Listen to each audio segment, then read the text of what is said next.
Donc, on continue. Alors, quelle différence concrète il y a entre le Père, le Fils et le Saint-Esprit? Puisque, à un moment donné, ils sont différents. Alors, le Père, la Bible nous dit, je vais vous lire le passage, dans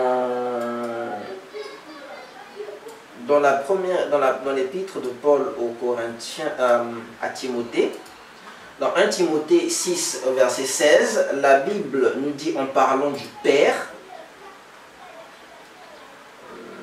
bon, je vais lire tout le passage.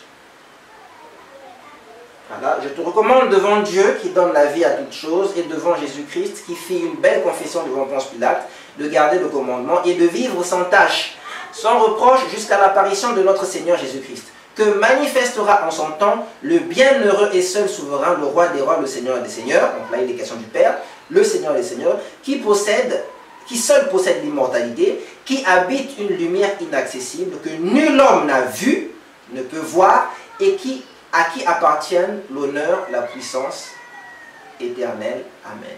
Donc, le Père, c'est le Dieu Tout-Puissant. Il habite ce qu'on appelle une lumière inaccessible. En ce qui concerne le Père, la Bible nous dit clairement que personne ne l'a vu, même sur ce texte-là, nous le dit, hein, que aucun homme n'a vu le Père. Il habite une lumière inaccessible. L'apôtre Jean nous dira dans son évangile et dans son épître que personne n'a vu le Père. Donc, le Père, aucun homme ne peut le voir puisqu'il vit dans une lumière inaccessible. C'est vraiment Dieu séparé de sa création.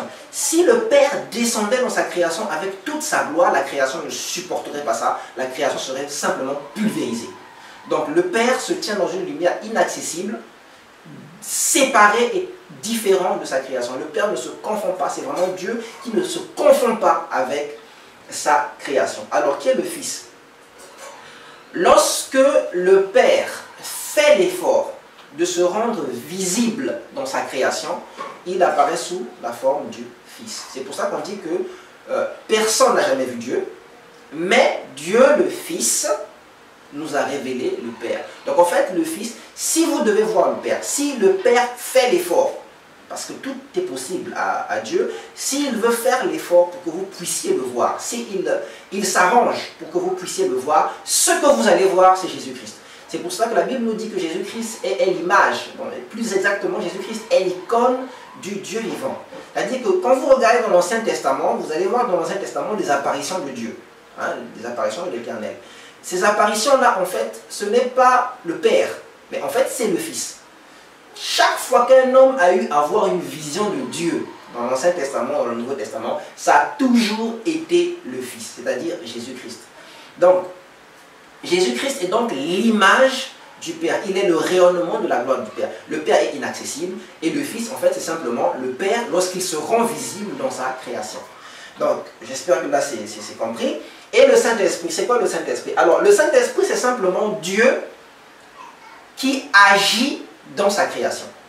C'est-à-dire que quand Dieu fait l'effort d'agir dans sa création pour donner la vie, pour maintenir, pour soutenir sa création, pour faire des miracles, pour déployer toutes choses dans sa création, pour entretenir sa création, quand le Père fait toutes ces choses, fait cet effort, il est ce qu'on appelle le Saint-Esprit. Donc en fait, le Saint-Esprit, c'est Dieu en action dans sa création. Même Jésus-Christ va dire que ce qu'il faisait, il le faisait par la puissance du Saint-Esprit. Donc le Saint-Esprit, c'est simplement Dieu qui est actif, Dieu qui agit, Dieu qui opère dans sa création. Je rappelle que le Père est séparé de la création. Il ne peut pas descendre dans toute sa puissance dans la création, sinon la création est pulvérisée. Mais quand il fait l'effort d'apparaître, de se rendre visible dans sa création, c'est sous les traits du Fils.